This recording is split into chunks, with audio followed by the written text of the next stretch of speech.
dengan struktur bata merah masifnya adalah representasi dari era negara Dipa di abad ke-14. Fondasi candi ini ditemukan berdiri tepat di atas sisa-sisa tiang pancang kayu ulin era Nan Sarunai. Ini membuktikan adanya kontinuitas ruang. Yang ketiga adalah Putri Junjung Bui. Dalam versi legenda Banjar, ia ditemukan di Sungai Amuntai, yang kemudian dinikahi oleh bangsawan dari Jawa, Pangeran Suryanata, untuk melegitimasi kekuasaan baru atau negara Dipa, berikan hasil yang mengguncang. 242 hingga 226 sebelum Masehi. Pada masa itu masyarakat Nan Sarunai telah menguasai teknologi hidrologi rawa dan arsitektur kaya ulin yang sangat maju.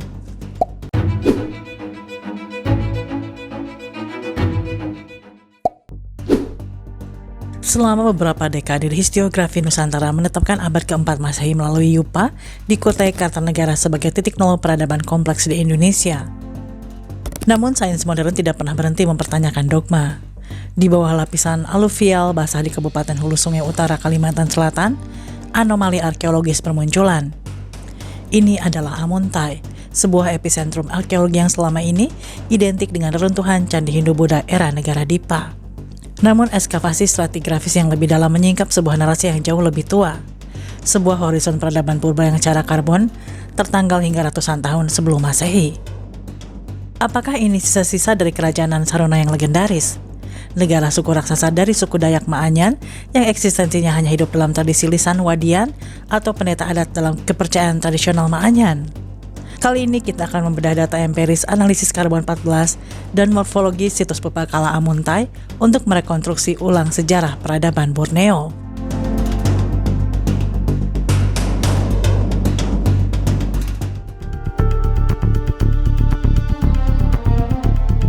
Nama Nan Sarunai berasal dari bahasa Ma'anyan purba. Nan berarti satu atau wilayah atau negara, dan Sarunai diambil dari kata serunai atau alat musik tiup. Legenda menyebutkan bahwa kerajaan ini sangat makmur sehingga suara musik serunai terdengar bersahut-sahutan di sepanjang sungai. Kerajaan Nan Sarunai yang dipresentasikan oleh lapisan prasejarah Amuntai ini menguasai hulu hingga hilir, sungai Barita dan anak-anak sungainya. Mereka mengendalikan monopoli komoditas bernilai tinggi purba, damar, emas, aluvial, rotan, dan kayu-kayu keras. Sistem pemerintahan kemungkinan berbentuk monarki sakral, di mana figur raja atau kepala suku tertinggi merupakan medium spiritual antara mikrokosmos manusia dan makrokosmos alam semesta. Sebuah konsep yang kelak berevolusi yang menjadi tradisi kepemimpinan mistis di Kalimantan. Artefak pahatan kayu seperti balontang yang ditemukan secara sporadis di Kalimantan Selatan mengindikasikan sistem kepercayaan animisme dan dinamisme purba yang kompleks jauh sebelum asimilasi konsep Dewa Raja dari India. Beberapa nama yang sering muncul dalam narasi Nan Sarunai dan transisinya menuju negara Dipa pertama adalah Raden Anyan, sosok pemimpin atau raja terakhir Nan Sarunai yang berjuang melawan serangan luar. Yang kedua adalah Datu Tatun, nama gelar bagi para tetua atau leluhur yang memimpin pelarian suku Ma'anyan saat terjadi serangan. Yang ketiga adalah Putri Junjung Bui. Dalam versi legenda Banjar, ia ditemukan di Sungai Amuntai. Para peneliti menduga sosok ini adalah personifikasi dari bangsawan asli Nan Sarunai yang kemudian dinikahi oleh bangsawan dari Jawa, Pangeran Suryanata, untuk melegitimasi kekuasaan baru atau negara Dipa.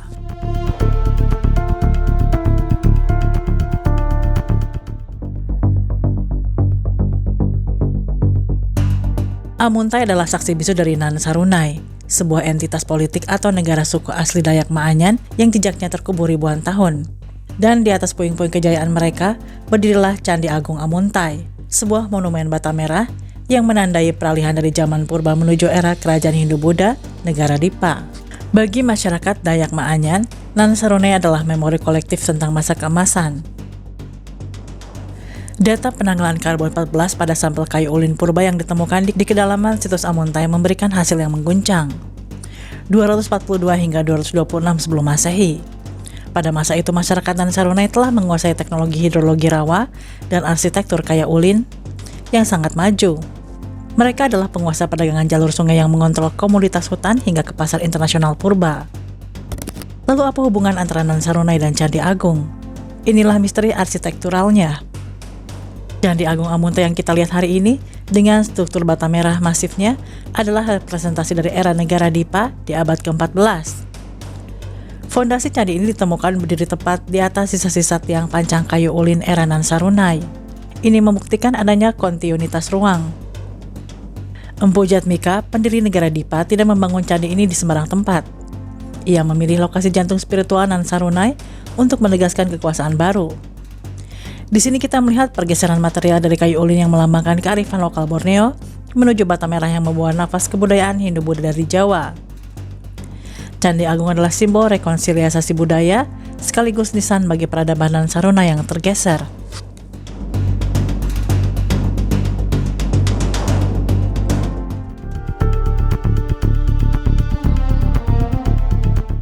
Untuk memahami anomali Amuntai, kita harus menganalisis data stratigrafinya.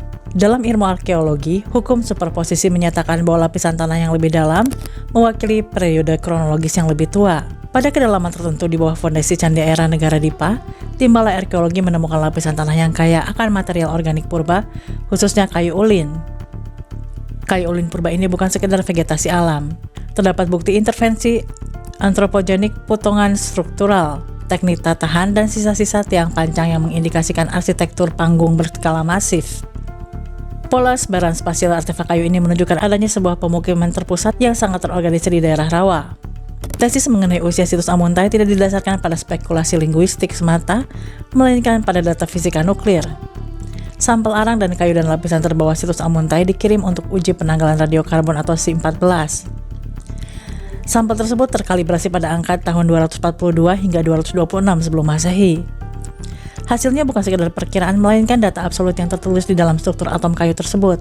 Data peninggalan absolut ini secara fundamental membutuhkan hipotesis sebuah peradaban di pedalaman Kalimantan Selatan adalah produk impor dari budaya Hindu Jawa. Sebaliknya, ini membuktikan entitas lokal. Kemungkinan besar, konfederasi suku Maanyan telah mencapai tahap chiefdom atau kerajaan awal secara mandiri, didorong oleh kemampuan mereka mendominasi jalur perdagangan sungai ribuan tahun sebelum invasi Majapahit.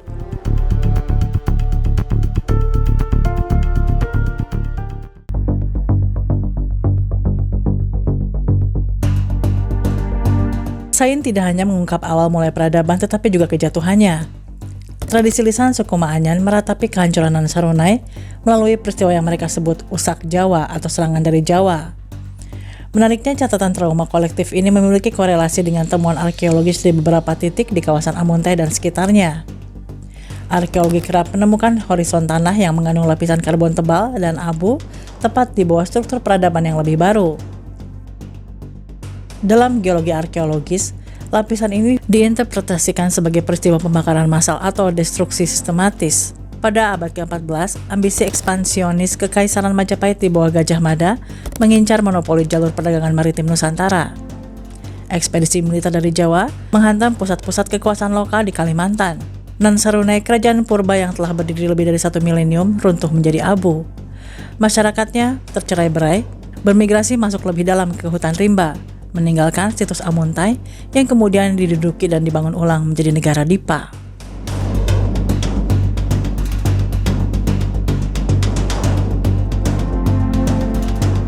Situs Purbakal Amuntai adalah kapsul waktu dari periode yang terlupakan.